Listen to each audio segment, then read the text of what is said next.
Assalamualaikum warahmatullahi wabarakatuh. Masih di Classes Channel dan kita masih membahas tentang subject verb agreement yang mana fokusnya adalah tentang bahwa ada suatu subjek itu yang bisa berbentuk jamak maupun tunggal dengan bentuk yang sama atau dengan bentuknya yang berbeda. Jadi kita review sebentar sebelum kita sudah bahas subject verb agreement itu yang basic rules-nya, kemudian ada subjek yang selalu jamak dan ada confusing singular subject. Sekarang kita bahas adalah subjek yang bisa saja dia menjadi singular subject ataupun plural. Jadi biasanya ini subjeknya yang dalam bentuk kata benda karena biasanya pronoun yang gerund to infinitive itu tidak ada masalah, sudah jelas. Jadi kata benda ini ketika menjadi subjek dia bisa saja menjadi subjek tunggal ataupun jamak, yaitu ketika didahului oleh quantifier seperti non, all, some, majority, half, any, dan most. Nah, kenapa bisa begitu? Karena quantifier ini setelahnya bisa saja kata bendanya uncountable, bisa saja kata bendanya jamak. Berarti ketika kata bendanya uncountable, tentu saja dia menjadi singular subject. Ketika kata bendanya jamak, tentu saja dia menjadi plural subject. Kita lihat contohnya. All. Dan setelah all ada kata bendanya house. Karena house dalam bentuk tunggal, maka kita jawabnya adalah was. Yang kedua, all of the houses. Houses-nya dalam bentuk jamak, maka kita jawabnya were. Sementara yang ketiga, all of the money. Karena money uncountable, maka kita jawabnya adalah has been. Nah, perhatikan 1 dan 2. 1 dan 2 sama-sama memakai kata benda house. Cuman yang pertama house-nya tunggal dan yang kedua houses-nya jamak. Perbedaannya adalah ketika kita bilang all of the house was burned, berarti semua isi di rumah itu hancur semuanya atau terbakar. Sementara yang kedua konteksnya all of the houses, berarti ada lebih dari satu rumah yang terbakar. Nah, itu bedanya pemakaiannya.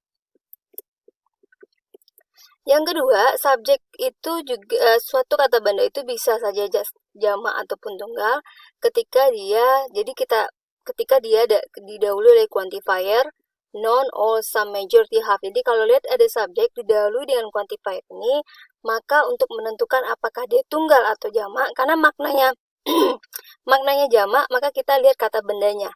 Kalau kata benda setelahnya uncountable, maka dia tunggal. Kalau kata benda setelahnya jamak, maka dia adalah jamak atau plural subject. Berikutnya, hati-hati juga dengan subjek yang didahului dengan quantifier a number dan the number. Jadi jangan tertipu dengan kata a number yang mungkin kalau kita lihat dari e-nya pasti kita berpikir dia pasti singular, the number dia pasti jamak. Nah, kenapa harus hati-hati dengan dua ini? Pertama kan dari maknanya. Yang kedua, a number, baik a number maupun the number sama-sama diikuti oleh benda jamak. Jadi kita nggak bisa menentukan dia jamak atau tunggalnya dengan kata benda yang ada setelahnya. Nah, kita lihat contohnya dulu. A number of students was atau were kira-kira. Jadi karena studentnya jamak mungkin kita berpikirnya were. Tapi karena lihat kata a number kita berpikirnya was. Jadi jawaban yang benarnya adalah were. Kita lihat lagi contoh berikutnya. Jadi, a number, jadi maksud a number ini kalau di Indonesia kan adalah beberapa siswa yang telah. Jadi kita mengacu ke membernya. Sementara kalau kita pakai the number of latecomer student, ini sama-sama benda jamak, kita akan memilih bentuk tunggal. Karena the number kalau diartikan ke Indonesia sejumlah, kita mengacu ke unit. Jadi, yang perlu kita waspadai adalah bahwa ketika subjeknya diawali dengan a number, dia mengambil subjek plural atau jamak, sementara the number dia mengambil subjek tunggal. Karena a number fokus ke anggotanya, the number fokus ke unit.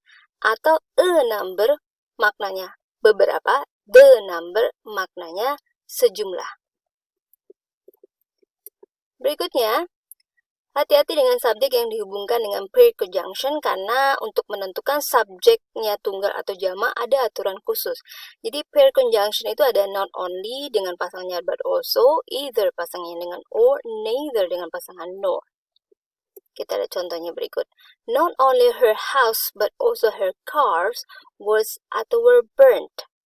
Berhubung kata benda yang paling dekat dengan kata kerjanya adalah cars dalam bentuk jamak, maka kita harus memilih kata kerjanya yang bentuk jamak juga, yaitu were. Tapi, kalau kita balik, not only her cars but also her house was atau were burnt, karena house-nya tunggal dan paling dekat dengan kata kerjanya, maka kita pilihnya was. Maka, untuk si pair conjunction ini menentukan subjeknya tunggal atau jamak, kita lihat dari kata benda yang paling dekat dengan verbnya. Kalau yang paling dekatnya tunggal, maka verbnya dalam bentuk tunggal. Kalau yang paling dekatnya plural, maka verbnya dalam bentuk plural. Terakhir, jadi ada suatu kata itu seperti French, English, dan Spanish yang bisa merujuk ke nationality, ke kewarganegaraan, atau ke bahasa kalau diartikan. Nah, perhatikan contoh berikut. English is atau are an international language. Karena berhubung English di sini maknanya adalah bahasa, maka kita pilihnya is. The French are atau is romantic people. French di sini maknanya adalah orangnya, nationality-nya, maka kita pilihnya are. Jadi, ada kata seperti French, English, dan Spanish itu bisa merujuk ke nationality, bisa merujuk ke language. Ketika merujuk ke nationality, maka kita harus mengambil bentuk jamak kalau dia sebagai subjek. Ketika dia merujuk ke language, maka kita harus mengambil bentuk tunggal kalau dia sebagai subjek. Nah, hati-hati juga dengan kata benda yang bentuk jamak dan tunggalnya tidak berubah. Jadi, mau tunggal, mau jamak, dia anteng aja seperti ini. Seperti deer, sheep, species, percent, salmon, and fish. Nah, untuk menentukan tunggal atau jamaknya ketika dia sebagai subjek, kita harus melihat dari clue-clue yang ada dalam kalimat. Contohnya, that species. Nah, ini clue-nya ada that. Otomatis kita akan memilih is. Sementara those species, karena pakai those, otomatis kita akan memilih are. Karena spesies, mau tunggal mau jamak, bentuknya sama saja. Oke, semoga bisa dipahami. Jadi hati-hati dengan subjek yang bisa saja tunggal ataupun jamak. Jadi dilihat dari syarat-syarat tertentu ataupun dari konteksnya. Semoga bisa dipahami. Terima kasih. Assalamualaikum warahmatullahi wabarakatuh.